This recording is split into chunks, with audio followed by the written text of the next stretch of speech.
Hello friends, welcome to our channel Bestory. तो guys आज हम पढ़ेंगे क्लास 10th की साइंस का चैप्टर 5 का पार्ट 2। तो गाइस पार्ट 1 जो है उसकी वीडियो हमारे चैनल पे पहले से अपलोडेड है। अगर आपने वो नहीं देखा तो आप उसे देख लीजिए। तो देखिए गाइस, पार्ट 1 में हमने दो चीज़ें पढ़ ली थी। पहला डोमिनेटेड एंड दूसरा था न्यूलैंड्स ऑक्टेव। तो थर्ड चीज़ जो आज हमें पढ़नी है वो है हमारी Mendeleev periodic table. Mendeleev periodic table. Guys देखिए, मेंडलीव पीरियोडिक टेबल में क्या है, मतलब बहुत सारे अलग अलग साइंटिस्ट आए थे जिन्होंने हमें एलिमेंट्स को क्लासिफाई करने के लिए अलग अलग तरीके से पीरियोडिक टेबल बना के दिखाई थी। कि डॉबिलाइन टेड ने अलग पीरियोडिक टेबल अपने हिसाब से बनाई, जो हम न्यूलैंड्स ऑक्टेव थे उन्होंने अपनी पीरियोडिक टेबल अलग बनाई। मैनलीव जो थे उनका भी कॉन्सेप्ट अलग था। तो गाइस देखिए, मैनलीव का क्या कहना था कि he said that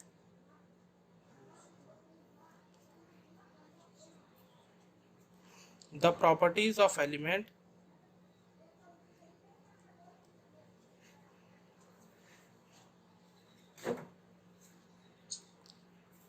are periodic function of their atomic masses।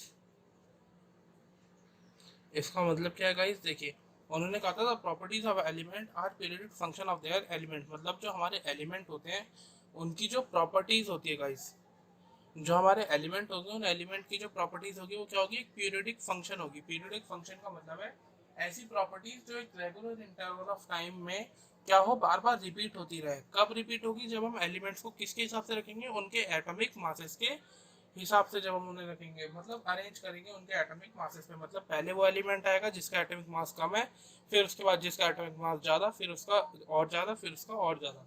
इस तरीके से जब हम एलिमेंट्स को रखेंगे तो क्या होगा, उनकी जो प्रॉपर्टीज होगी वो एक रेगुलर इंटरवल ऑफ टाइम में बार बार रिपीट होती रहेगी। तो क्या करा था उन्होंने guys, he placed all 63 elements in a table called Mendeleev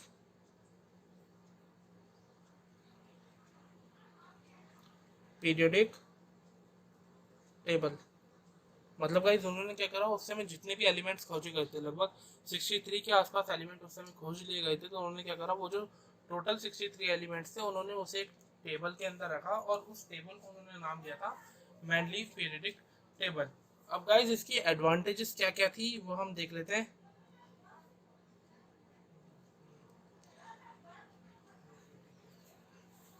तो देखिए गाइस, इसकी एडवांटेजेस में उन्होंने क्या करा था, बहुत सारे ऐसे ऐसे एलिमेंट्स प्रिडिक्ट किए थे, या फिर उन्होंने बहुत सारे ऐसे एलिमेंट्स की भी भविष्यवाणी की थी जिन्हें उस समय खोजा नहीं गया था, लेकिन आने वाले समय मतलब फ्यूचर में क्या करा, जिन एलिमेंट्स की उन्होंने प्रिडिक्शन करी, भविष्यवाणी करी, उन एलिमेंट्स को खोज लिया गया था आने वाले कुछ सालों बाद। देखिए guys, he predicted that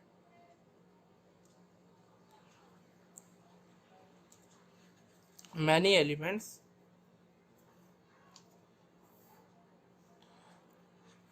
will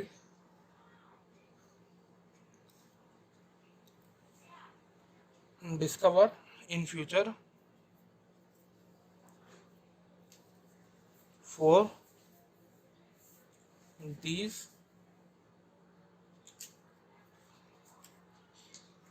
undiscovered elements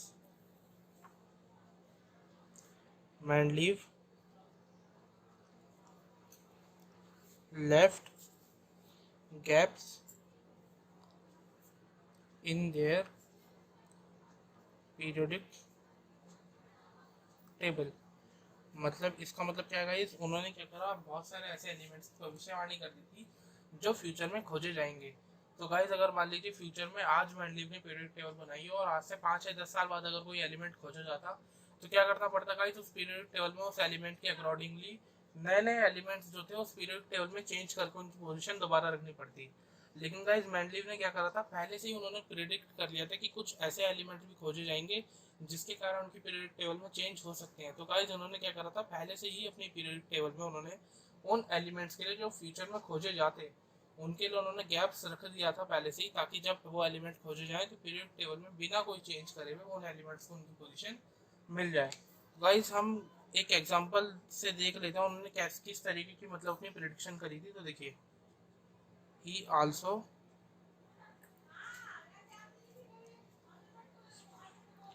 predicted properties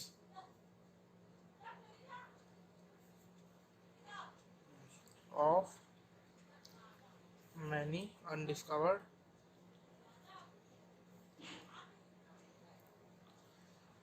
element। देखिए गाइस, प्रॉपर्टीज हम यहाँ लिख लेंगे,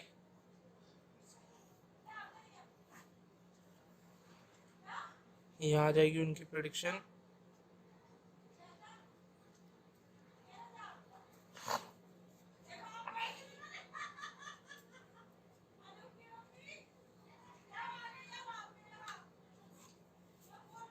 और यहाँ आ जाएगी उनकी प्रॉपर्टीज जो फ्यूचर में खोजे गए थे एलिमेंट।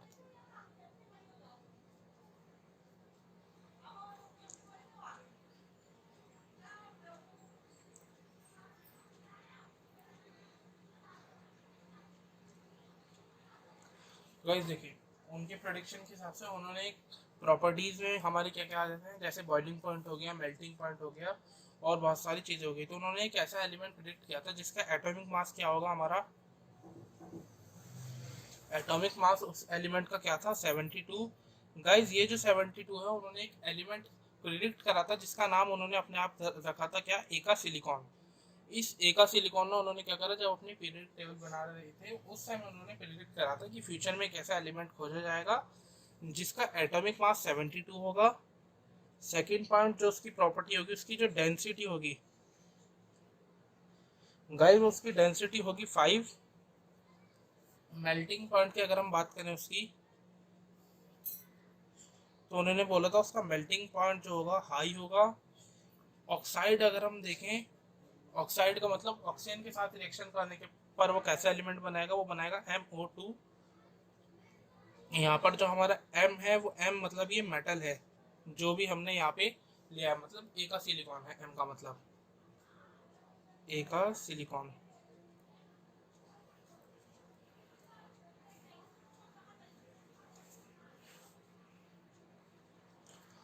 और गाइस उसका जो क्लोराइड बनाएगा वो एलिमेंट, वो क्लोराइड बनाएगा MCl4। तो गाइस देखिए, उनके प्रेडिक्शन के हिसाब से वो उस एलिमेंट का नाम एका सिलिकॉन था जिसका एटॉमिक मास था 72, डेंसिटी थी 5, मेल्टिंग पॉइंट हाइट था, ऑक्साइड बनाता था MO2 और क्लोरीन के साथ वो क्लोराइड जो बना था वो था MCl4। तो अगर हम फ्यूचर की बात करें तो गाइस फ्यूचर में एग्जैक्ट एक ऐसा ही एलिमेंट पाया गया था जिसका नाम अगर हम मेंडलीव के हिसाब से देखें तो एका सिलिकॉन होना चाहिए था, मगर जो हमारे फ्यूचर में साइंटिस्ट थे उन्होंने उसका नाम जो रखा था वो जर्मेनियम रखा था। तो देखिए गाइस, जर्मेनियम का जब हमने जर्मेनियम की खोज की तो उसका जो एटॉमिक मास हमने पाया वो था 72.5। मतलब मेंडलीव ने जो हमारा एटॉमिक मास प्रिडिक्ट करा था उससे सिर्फ 0.5 ज़्यादा था, बहुत ज़्यादा अप्रोक्सीमेट था। उसकी डेंसिटी अगर हम देखें तो 5.36 थी, मतलब 5 के अप्रोक्सीमेटली, वो बराबर तो नहीं बोलेंगे लेकिन उसके लगभग आसपास ही थी। मेल्टिंग पॉइंट जो था हमारा जर्मेनियम का वो था 1231 degree Celsius. 1200 to 31 degree Celsius guys बहुत ज़्यादा टेम्परेचर होता है। और ये जो जर्मेनियम हमारा ऑक्साइड ऑक्सीजन के साथ क्रिएट करके बनाते हैं GeO2, और क्लोराइड के साथ जब हम क्लोरीन से रिएक्शन कराते हैं तो इसका जो क्लोराइड होता है वो भी होता है GeCl4। तो ऐसे ही गाइस और भी एलिमेंट थे जो मेंडलीव ने प्रेडिक्ट करे थे, और उनके लिए उन्होंने क्या करा था, अपनी पीरियोडिक टेबल में बहुत सारे गैप्स भी छोड़ दिए थे ताकि जब ये एलिमेंट डिस्कवर हो जाए तो उनकी पीरियोडिक टेबल में कोई भी चेंजेस ना करने पड़े, उन एलिमेंट्स को जो गैप छोड़ रखे थे उन्हीं के अंदर वो जाके प्लेस कर दें। तो थर्ड एडवांटेजेस जो थी इस पीरियोडिक टेबल की वो देख लेते हैं। देखिए गाइस, मेंडलीव पीरियोडिक टेबल के अंदर जो नोबल गैसेस थी गाइस, उन्होंने नोबल गैसेस को भी उनकी जगह दी थी, प्लेस दिया था जब नोबल गैसेस को डिस्कवर कर लिया गया था। Mendeleev periodic table also placed noble gases when they discovered।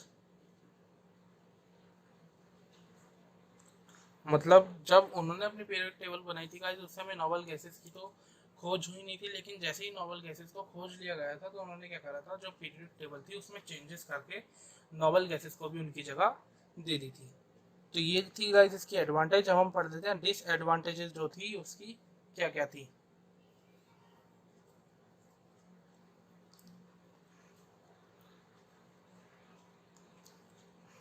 तो गाइस डिसएडवांटेजेस में आ जाता है सबसे पहला point, he gave different position of isotopes in his periodic table।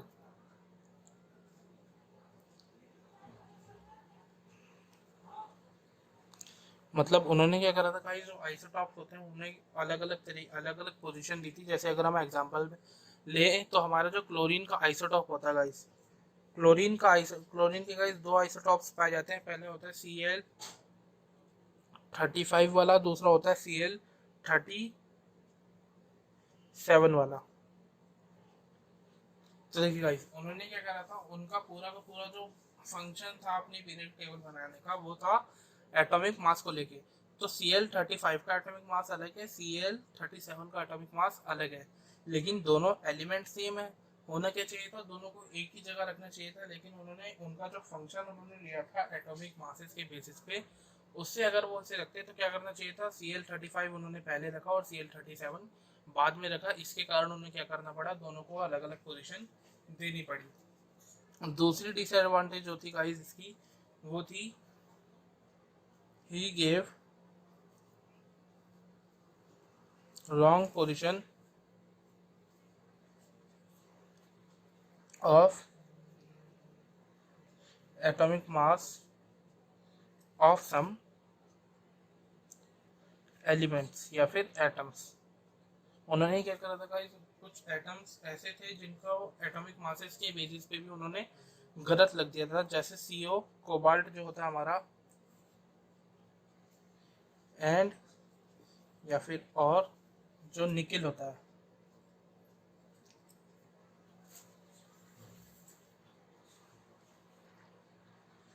अब देखिए गाइस, जो मैंडलीव थे, मैंडलीव ने अपनी पीरियड टेबल बनाई थी एटॉमिक मासेस के बेसिस पे। मतलब जिसका एटॉमिक मास कम है वो एलिमेंट पहले आएगा और जिसका एटॉमिक मास ज़्यादा है वो वाला एलिमेंट बाद में आएगा।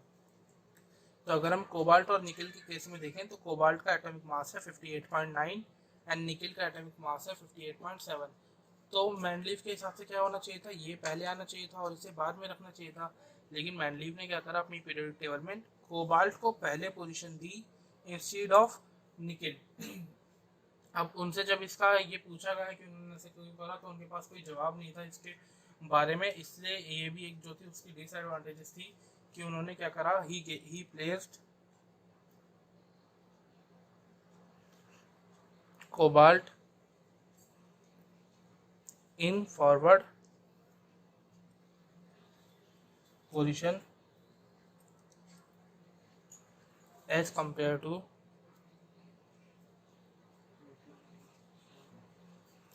निकिल। लेकिन उनके अकॉर्डिंग देखा जाता तो उन्हें क्या करना था, जो हमारा निकिल था, निकिल को पहले रखना था और कोबाल्ट को बाद में रखना था, लेकिन उन्होंने ऐसा नहीं करा। और थर्ड जो उनकी डिसएडवांटेज है वो है कि उन्होंने जो हाइड्रोजन एटम था गाइस, हाइड्रोजन एटम को अपने पीरियड टेबल में कोई भी एक जो फिक्स पोजीशन होती है वो फिक्स्ड पोजीशन हाइड्रोजन एटम को नहीं देती। He could not give any fixed position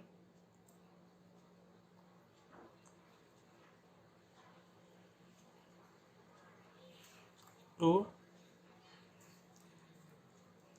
hydrogen in his periodic table। Guys उन्होंने क्या करा था, जो हमारा हाइड्रोजन था, हाइड्रोजन को एक भी जो फिक्स पोजीशन थी वो नहीं दी थी। तो ये था गाइस मैनलीफ पीरियडिक टेबल। मैनलीफ पीरियडिक टेबल के बाद हमारे और दो तीन साइंटिस्ट आए थे पहले, उसके बाद मैनलीफ के बाद हमारे आए थे HGJ Mosle.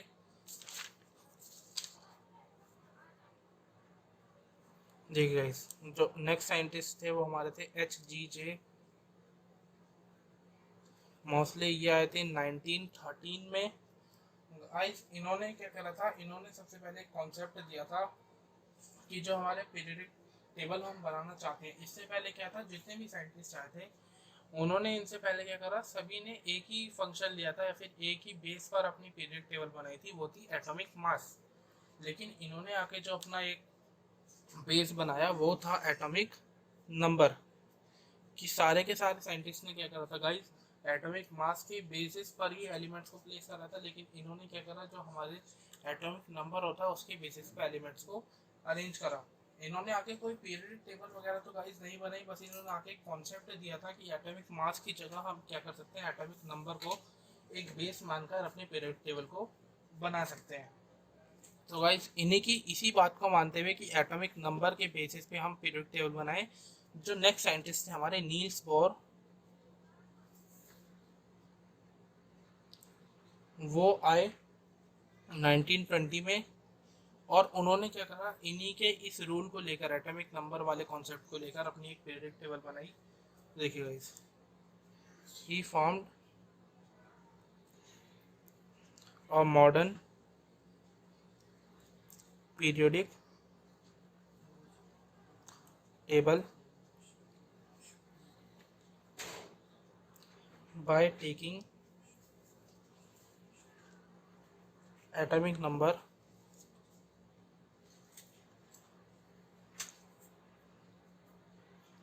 as the base। मतलब एटॉमिक नंबर को बेस मानकर इन्होंने क्या करा, अपनी जो हमारी मॉडर्न पीरियडिक टेबल थी उसे बनाया। अब कैसे देखिए, मॉडर्न पीरियडिक टेबल बनते के साथ ही जितने भी हमारे मिसकंसेप्शंस चले आ रहे थे पहले से, कि बहुत सारे एलिमेंट्स को पोजीशन वगैरह नहीं मिल पा रही थी, जैसे मैनलीफ के केस में अगर हम देखें क्लोरीन को कोई पोजीशन नहीं मिल पाई थी। तो गाइस मॉडर्न पीरियडिक टेबल के आते ही जितनी भी सारी चीज़ें थी वो क्या हुआ, हमारी क्लियर हो गई।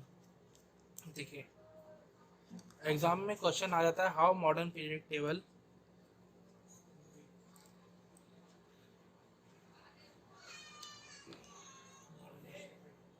removes all limitations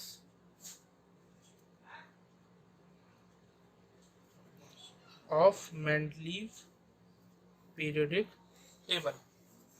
देखिए गाइस, मैनलीफ पीरियडिक टेबल में क्या था कि क्लोरीन के दो आइसोटॉप्स थे, एक 35 वाला, एक 37 वाला। तो 37 वाला और 35 दोनों को अलग अलग पोजीशन दे रखी थी, एक की पोजीशन अलग दूसरे की अलग। लेकिन मॉडर्न पीरियडिक टेबल से क्या हुआ, उन्होंने इसकी जगह एटॉमिक जो हमारा बेस था वो एटॉमिक नंबर को मान रखा था। तो उन्होंने क्या करा, क्लोरीन का आइसोटॉप देखे, एक 17 वाला है, दूसरा भी हमारे पास। तो देखिए गाइस, एटॉमिक मासेस से हमें यहाँ पर कोई लेना देना था ही नहीं, एटॉमिक मासेस को उन्होंने देखा ही नहीं। उन्होंने क्या देखा कि सिर्फ क्लोरीन है, इसका एटॉमिक नंबर 17 है, ये वाला भी क्लोरीन है, इसका एटॉमिक नंबर भी 17 है। तो दोनों को उन्होंने क्या करा, एक फिक्स पोजीशन पर रख दिया, और जो हमारी मैनलीफ पीरियडिक टेबल की लिमिटेशन थी वो भी यहाँ पर सारी खत्म हो गई।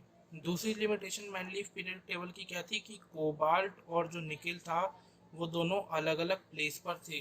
कोबाल्ट का एटॉमिक मास था 58.9, निकिल का एटॉमिक मास था 58.7। निकिल को मैनलीफ पीरियडिक टेबल में पहले रखना चाहिए था एटॉमिक मासेस के बेसिस पे देखें तो, लेकिन उन्होंने क्या करा, कोबाल्ट को पहले रखा, निकिल को बाद में रखा। लेकिन जो हमारी मॉडर्न पीरियडिक टेबल थी उसमें एटॉमिक मास को देखा ही नहीं गया गाइस, सिर्फ और सिर्फ जो एटॉमिक नंबर थे उन्हें देखा गया। तो कोबाल्ट का एटॉमिक नंबर था 27 और निकिल का एटॉमिक नंबर होता है 28। तो इसीलिए कोबाल्ट को पहले रखा गया और निकिल को बाद में रखा गया। और उन्होंने गाइस जो हमारा हाइड्रोजन था, हाइड्रोजन को भी एक फिक्स पोजीशन दे दी थी।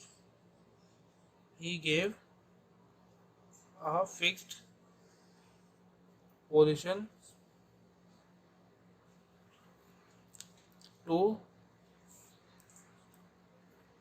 हाइड्रोजन। गाइस ये था हमारे क्लास 10 की जो हमारा चैप्टर 5 है साइंस का, उसका पार्ट 2।